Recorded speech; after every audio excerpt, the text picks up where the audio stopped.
तो नमस्कार दोस्तों, स्वागत है आप सभी का online inter for study YouTube channel पे। इस वीडियो में हम बात करेंगे तमाम भर्तियों के बारे में जो कि संबंधित है एडिट जूनियर, इसके अलावा प्राथमिक शिक्षक भर्ती। साथ ही अगर बात की जाए एक और नई भर्ती के विज्ञापन के बारे में जिसकी शैक्षिक योग्यता, इसके अलावा चयन प्रक्रिया के बारे में, एलटी ग्रेड को लेकर एक एक करके सारी जानकारी आप सभी को दी जाएगी। जैसा कि आप जानते हैं किसी भर्ती संबंधित कोई भी जानकारी होती है आप सभी को online inter for study channel के माध्यम से दी जाती है। तो इसी प्रकार की रियल ऑथेंटिक जानकारी पाने के लिए सबसे पहले चैनल को सब्सक्राइब करके बेल आइकन को दबा लें, जिससे कि जानकारी आप सभी को सबसे पहले मिलती जाए। चलिए दोस्तों, वीडियो शुरू करते हैं।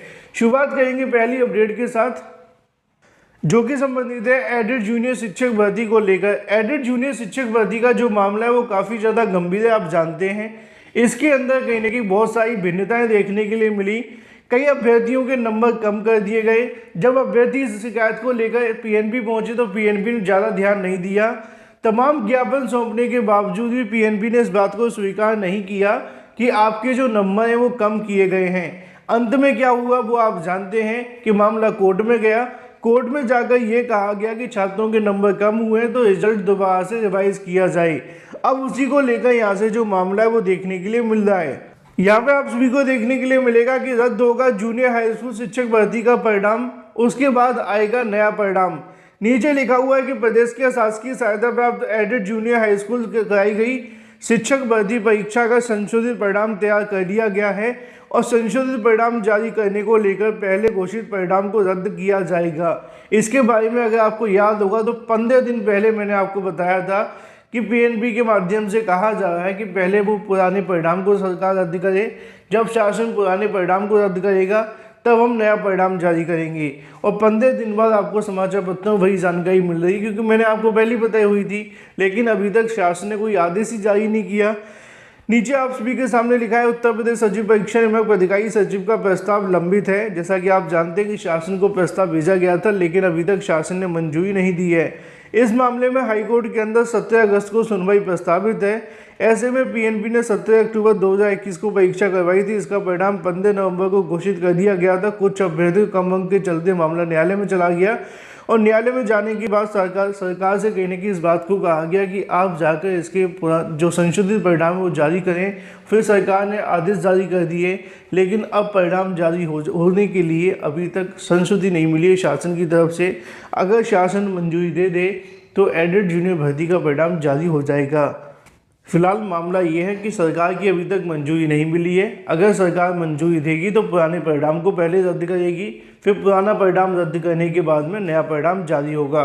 बात कर लेते हैं अपनी अगली अपडेट की तरफ जो कि संबंधित है 4500 पदों पर नई भर्ती के विज्ञापन को लेकर। कल देर रात को एक वीडियो बनाया था जिसमें आपको जानकारी दी थी एलटी ग्रेड को लेकर, साथ ही एक और भर्ती के बारे में। वो एक और भर्ती का विज्ञापन आप सभी के सामने ये देखने के लिए मिला था, जहाँ पे सब इंस्पेक्टर के लगभग 4300 पदों पर भर्ती के जो आवेदन है वो शुरू कर दिए गए हैं। Delhi police central armed force के लिए अगर बात की है सब इंस्पेक्टर के 4300 पदों भर्ती होगी। इन पदों के लिए कर्मचारी चयन आयोग ने 10 अगस्त को विज्ञापन जारी कर दिया है। इसी के साथ में इसके लिए ऑनलाइन आवेदन भी शुरू हो गए हैं। इस पद के लिए 30 अगस्त तक ऑनलाइन आवेदन मांगे जाएंगे। इसके अलावा अगर आप इसमें आवेदन करना चाहते हैं तो लेवल 6 और इसके अलावा जबकि जो सब इंस्पेक्टर के जो पद होंगे उनके भी यहाँ से लेवल 6 ग्रुप सी श्रेणी में देखने के लिए मिलेगा। इनके लिए ऑनलाइन आवेदन शुरू हो चुके हैं। ज़्यादा जानकारी के लिए ऑफिशियल वेबसाइट पर जाएँ। और अगर आप जानना चाहते हैं अभ्यर्थियों की उम्र के बारे में तो 20 से लेकर 25 वर्ष होनी चाहिए। पुरुषों की लंबाई 170 सेंटीमीटर और महिलाओं की 157 सेंटीमीटर होनी चाहिए। इसके अलावा अगर बात की चयन प्रक्रिया के बारे में तो यहाँ पे आप सभी के 2 घंटे का पेपर होगा। इसमें लगभग 200 क्वेश्चन देखने के लिए मिलेंगे। इस परीक्षा के अंदर सफल होने वाले अभ्यर्थियों का फिजिकल टेस्ट होगा। फिजिकल टेस्ट में सफल होने के बाद में आपको जो अंकों की परीक्षा है वो देनी पड़ेगी, जो कि 200 की होगी। फिर उसके बाद में आप सभी की राष्ट्रीय स्तर पर एक मेरिट लिस्ट बनाई जाएगी और जो मेरिट में आएंगे उनका यहाँ से सिलेक्शन होगा। बात कर लेते हैं अपनी अगली अपडेट की तरफ जो कि संबंधित है उत्तर प्रदेश लोक सेवा आयोग के माध्यम से जारी नोटिफिकेशन के बारे में। उत्तर प्रदेश लोक सेवा आयोग की ओर से अगर बात की जाए विज्ञापन सहायक अभियोजन अधिकारी परीक्षा 2022 के संदर्भ में सूचित किया जाता है कि ऐसे अभ्यर्थी जिन्होंने इसमें आवेदन किया था उनके लिए 21 अगस्त 2022 को होने वाली परीक्षा के लिए एडमिट कार्ड ऑफिशियल वेबसाइट पर जारी कर दिए गए हैं। ज़्यादा जानकारी के लिए uppsc.up.nic.in पर जाकर अपने एडमिट कार्ड डाउनलोड कर सकते हैं। रजिस्ट्रेशन नंबर एवं जन्म तिथि के आधार पर अपने एडमिट कार्ड डाउनलोड करने की आपको सुविधा प्रदान की गई है।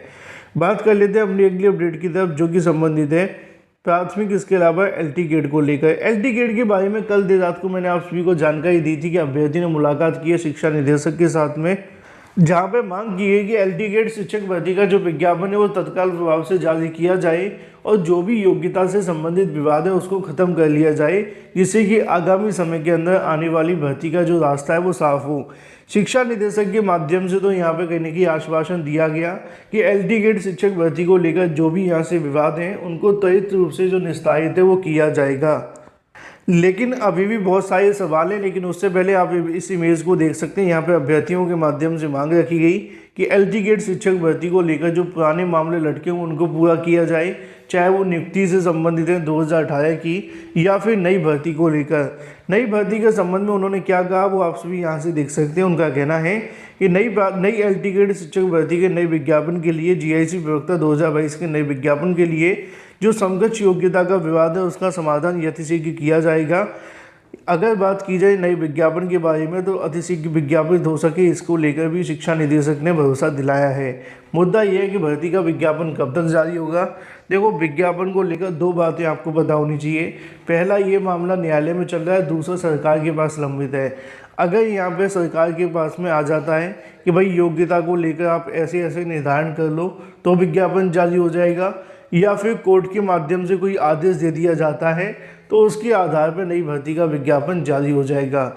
दोनों ही केस के अंदर अभी जो फैसला है वो नहीं हुआ है, ना तो कोर्ट के अंदर और ना ही सरकार की तरफ से, क्योंकि अगर किसी एक की तरफ से भी हरी झंडी मिलेगी तो भर्ती के विज्ञापन को भी हरी झंडी मिल जाएगी। बात कर लेते हैं प्राथमिक शिक्षक भर्ती को लेकर बेसिक शिक्षा मंत्री के बारे में। बेसिक शिक्षा यहाँ पे गलत लिखा है, इसको हम सही करवा देंगे, कमेंट करने की आवश्यकता नहीं है परेशान होकर। बात कर लेते हैं कि प्राथमिक भर्ती को लेकर अगर बात की जाए तो नियुक्ति के लिए चयनित शिक्षकों ने मंत्री का जो घर है वो घेर लिया है। नीचे लिखा हुआ है कि 69,000 शिक्षक भर्ती के आरक्षित वर्ग के 6,800 चयनितों ने नियुक्ति न मिलने पर बुधवार को मोतीलाल नेहरू मेडिकल कॉलेज में आई कैबिनेट मंत्री आशीष पटेल का घेराव किया है। मंत्री ने भरोसा दिलाया कि किसी के साथ अन्याय नहीं हो पाएगा।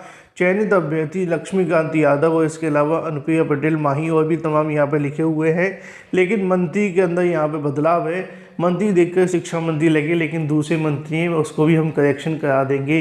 फिलहाल इस वीडियो के माध्यम से इतना ही। वीडियो पसंद आए वीडियो को लाइक कर दें, साथ ही शेयर कर दें और चैनल को सब्सक्राइब करना बिल्कुल ना भूलें।